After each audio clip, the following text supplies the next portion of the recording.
Okay, so this video is to help you with page 81 of your homework. Well, really you're supposed to do 82, but I'm going to do 81 because they look very similar. So on 81 it says, look at the parallelogram below, and you are told that vector BC, it's called x. So from B right here to C, going in this direction, that's called x. And from C down to D, so this piece right here, is called y. And so then it wants you to use the terms x and y to rename all of these vectors. So this one right here says you want to go from A to D. Well, AD is the exact same thing as going from B to C, and BC is called x, so AD can be called x. And then if you want to find AB, well, if you're going from A to B, I'm going in this direction. Y goes down, so if I want to go up, then I can call AB negative vector y, so I can go the other direction.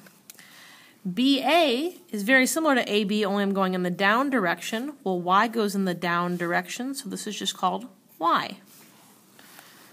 Number 4 says BD. Okay, so this is where things get a little bit tricky. I want to find BD, which means I have to go from this point down to this point. And if you remember in class on Tuesday, we talked about putting vectors head to tail and adding them. So if I go up like this, this would be negative y. And then if I go across like this, that would be negative x.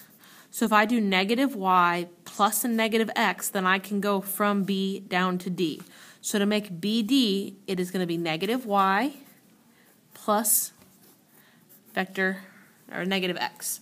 And then you keep going and doing the same thing all the way around the parallelogram, renaming all of those. On page 82, if you successfully completed the vector mission yesterday, I'm pretty sure you only have to do odds. So I hope that helps you with page 82. On 83, I'm just going to walk you through this real quick. I know that most of you have done it already, but it says that it wants you to find the component form. So you could do odds on this page, so I'll do number 18 so you can see what to do. So if you're going to find the component form, you have to do terminal minus initial. So if I want to find this one's component form, I'm going to do 9 minus 1, comma 3 minus 11, which is going to get me 8, comma negative 8. So there's my vector. And then it also says you have to find the magnitude. So to find the magnitude, this would be 64 plus 64, which is equal to the square root of 128, and then you could reduce that, and then you'll write your magnitude on the line over here. So that's what you're going to do for the odds on 83. And then down here at the bottom, I'll do 24, for example. Well, actually, let's do 26. It's a little bit harder. It says it wants to do 2u minus 3v. So I have u, so 2u is going to be negative 6, comma 18.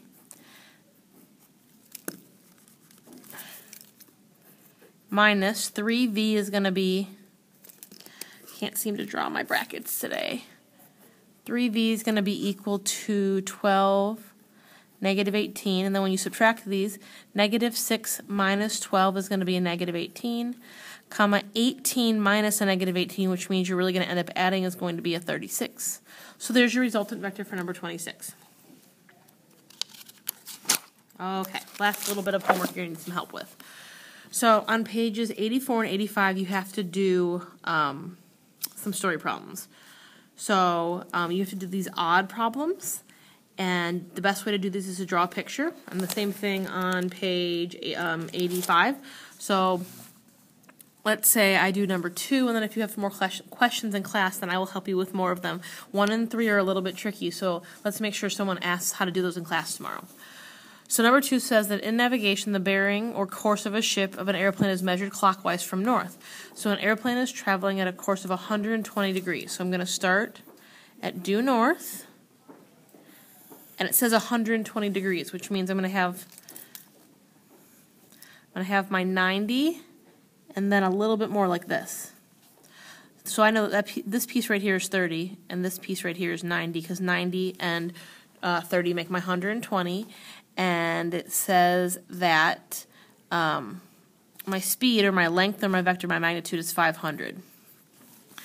And then it says, so that's my first vector, and then it says that I have a wind. Let me grab another color so you guys can see the wind in a different color. Then the problem says that I have a wind, and the wind is going to be blowing 70 miles per hour at 45 degrees north of east. So I'm going to start at north and go towards east. So this is my wind. It has a magnitude of, it makes an angle up here of 45, and its magnitude is 70. Okay, so here's what's going to happen. We have to break these vectors into component form. And if you think back to either trig, or if you've been in physics, whenever you did physics, you did the magnitude cosine of the angle to find the components, or the x and y. So what I need to find is the x and y piece of each vector.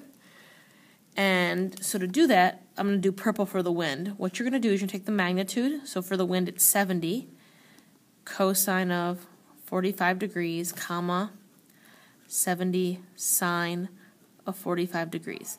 Be very careful. I'm not using 45 because the problem told me 45. I'm using 45 because this angle right here is 45. You have to convert the bearing back to regular unit circle angles. And forgive me, I'm going to use my old school calculator. So on my old school calculator, I would type 70 cosine 45 and press enter, and you're write down your answer to 3 decimal places. So my wind equals 49.497, and I don't have to type the sine one in because at 45 degrees, sine and cosine are the same. So there's my wind. Now I'm going to do the exact same thing for my ship. So my ship has a magnitude of 500. And its angle is cosine. Be very careful. It's not the 120. You got to use the unit circle angle, so I'm going to use negative 30. And then it's going to be 500 sine of negative 30. And these are degrees, so I'm going to type that in my calculator. I'm going to type 500 cosine negative 30. And so there's my x piece, which should be 433.013, comma. My y piece, I'm going to do 500 sine of negative 30, which is negative 250.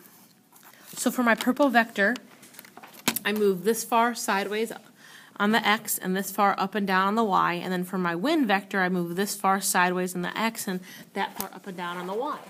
So all I'm going to do now is I'm going to add my x's and my x's and my y's and my y's. So I'm going to do 49.497 plus 433.013 in the calculator.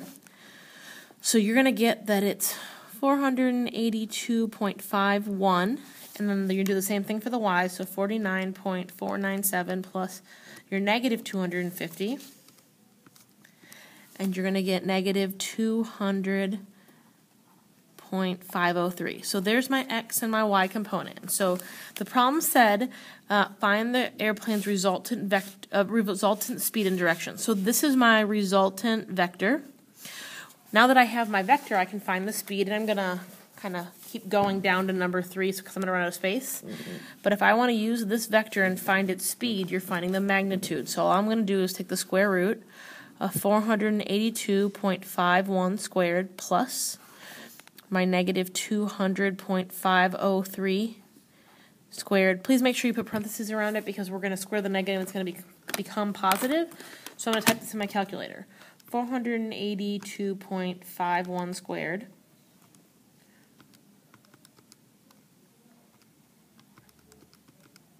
plus my negative 200.503 squared. And then I'm going to square root that answer. So the resultant magnitude is going to be 522.511 miles per hour. So that's my resultant speed. And that makes sense because if the plane is traveling 500 miles per hour, but there's also a wind pushing it, you end up going a little bit faster. So there's my speed. It also wants you to find the direction. You're finding the direction of a single angle. So remember yesterday we talked about finding the angle of a single vector. What we're going to use is arctan. And you're going to do the y, which was negative 200.503, over the x, which is going to be 482.51. And I'm just going to use my calculator. I'm going to do arctan of exactly what I wrote on my paper. And if you're using my classroom calculator, please remember that it's going to tell you something in radians. You need to make sure that you give me the degree answer. If you're using your own calculator, it might be set in degrees, so you might be okay.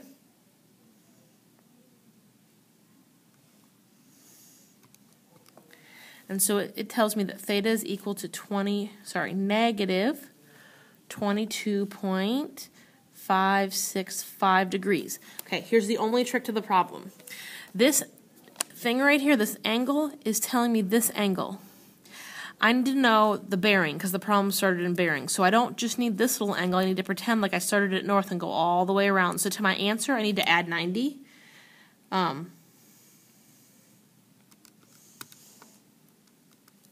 So this whole big angle in bearings is going to be equal to 112.565 degrees in bearings. So this right here is my final direction, and this right here is my final speed.